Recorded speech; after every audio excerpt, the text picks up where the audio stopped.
नमस्कार, आप देख रहे हैं कुंडेश्वर टाइम्स।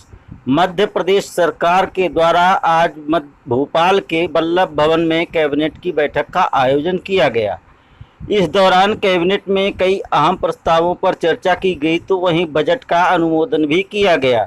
आपको बता दें कि कैबिनेट की बैठक में राष्ट्रीय पर्व 15 अगस्त के आयोजन संबंधी महत्वपूर्ण फैसले के साथ साथ कोरोना संक्रमण सहित गरीबों और फुटपाथ पर व्यापार करने वालों के लिए भी कई अहम निर्णय लिए गए।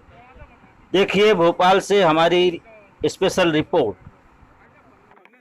आज कैबिनेट की बैठक माननीय मुख्यमंत्री शिवराज सिंह चौहान जी की अध्यक्षता में वल्लभ भवन में आयोजित की गई, जिसमें औपचारिक और अनौपचारिक दोनों महत्वपूर्ण निर्णय लिए गए।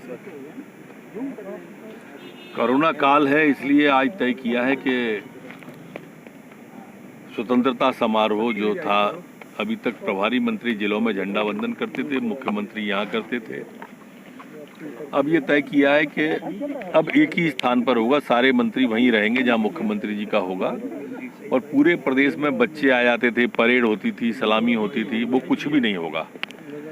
कोरोना के फैलाव को दृष्टिगत रखते हुए ये आज से मुख्यमंत्री जी ने कैबिनेट में तय कर दिया है कि अब जैसा दिल्ली में एक ही स्थान पर कर लेते हैं, ऐसा यहाँ करेंगे। असामाजिक तत्वों के खिलाफ अभियान चल रहा है, उसमें अभी आपने देखा होगा उज्जैन के वो एक्साइज के सब इंस्पेक्टर का बच्ची के साथ नौकरानी की हाथ आया था। आज मुख्यमंत्री ने उसे सेवा से बर्खास्त करने का तय किया है। निर्णय आता रहेगा, राजस्थान की तरह देर में तो ऐसा नहीं चलेगा। पहली बैठक थी औपचारिक, जिसमें एजेंडे पर चर्चा हुई है, और एजेंडे पर चर्चा में माननीय मुख्यमंत्री जी ने अपने उद्बोधन में कहा कि सभी मंत्री विभाग पर पैनी नज़र रखें, वो अपना मासिक, त्रैमासिक, छमाही, वार्षिक प्रोग्राम बनाएं, और हर मुख्यमंत्री हर महीने हर एक किसी न किसी मंत्री से उसकी मासिक प्रगति पर भी चर्चा करेंगे। वो उन्होंने कहा है कि अपने टारगेट फिक्स रखें। इसी तरह से उन्होंने कहा है कि जो 15 अगस्त का भाषण है, उसमें जैसे प्रधानमंत्री जी ने आत्मनिर्भर भारत की बात कही, और उस आत्मनिर्भर भारत के लिए आत्मनिर्भर मध्य प्रदेश, इस आत्मनिर्भर मध्य प्रदेश में उनके विभाग की प्रतिबिंब उस 15 अगस्त के भाषण में दिखाई दे, इस तरह की तैयारी माननीय मंत्रीगण करें।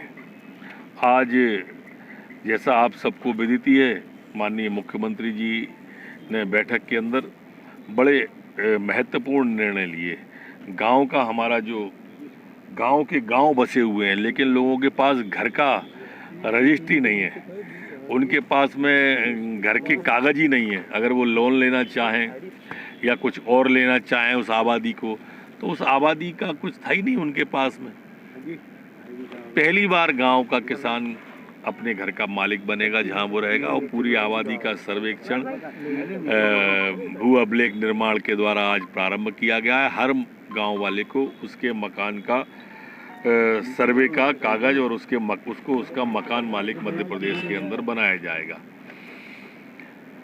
आप सबको वो विदित ही होगा कि जो मध्य प्रदेश के अंदर हमारी जो बिटिया थी, जिसका अनुकंपा नियुक्ति होना थी कोरोना योद्धा के रूप में, उस कोरोना योद्धा के रूप में उस बिटिया की नियुक्ति का भी आज मध्य प्रदेश की कैबिनेट के द्वारा तय किया है कि वो इस कोरोना योद्धा में जो उज्जैन की बिटिया थी और इंदौर के हमारे सूर्यवंशी जी ड्यूटी करते हुए मारे गए थे, ये वो बीमा योजना भी थी जिसमें कोरोना योद्धा के लिए केंद्र ने बनाई थी, लेकिन हमारे मुख्यमंत्री जी ने 2 कदम आगे बढ़कर 50 लाख रुपया प्रत्येक व्यक्ति को देने का।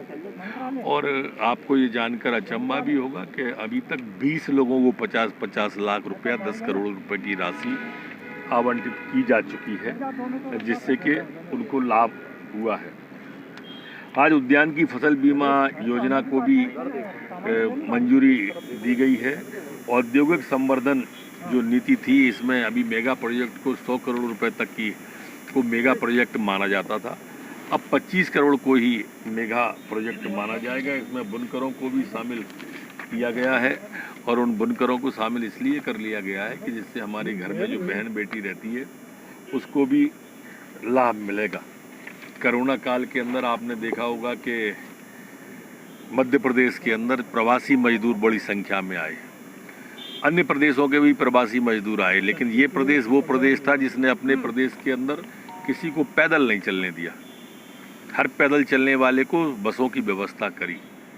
ये प्रदेश वो प्रदेश था जिसने किसी भी प्रवासी मजदूर को भूखा नहीं रहने दिया। ये प्रदेश वो प्रदेश था जिसने किसी को नंगे पैर नहीं रहने दिया। और उसी क्रम में आज हमने तय किया है कि एक आयोग का गठन किया जाएगा प्रवासी मजदूरों के लिए, जो आयोग इन सब प्रवासी मजदूरों के उसमें बारे में, उनके रोजगार के बारे में, रहने के बारे में विचार करेगा। इसमें एक अध्यक्ष होगा और 2 सदस्यों को भी इसके अंदर सदस्य बनाया जाएगा। प्रधान दीनदयाल अंत्योदय राष्ट्रीय शहरी आजीविका मिशन और सफाई कर्मचारी जो बीमा के नगर पालिका नगर निगम के होते हैं, इनके भी बीमा करने का तय किया है। अभी तक ये सफाई कर्मचारी की मृत्यु हो जाती थी तो उसे 1,50,000 रुपया मिलता था, उसे अब 1 लाख कर दिया है, हो जाएगा इस बीमे में। और जिसे 1 लाख मिलता था उसको 2 लाख हो जाएगा। इसी तरह से सहजी आजीविका मिशन के अंदर प्रदेश के सभी निकायों में विस्तार के लिए भी योजना बनाई है। प्रधानमंत्री स्वनिधि योजना हितग्राहियों के लिए, व्यवसायों के लिए 10,000 रुपया और ब्याज देने का तय किया था।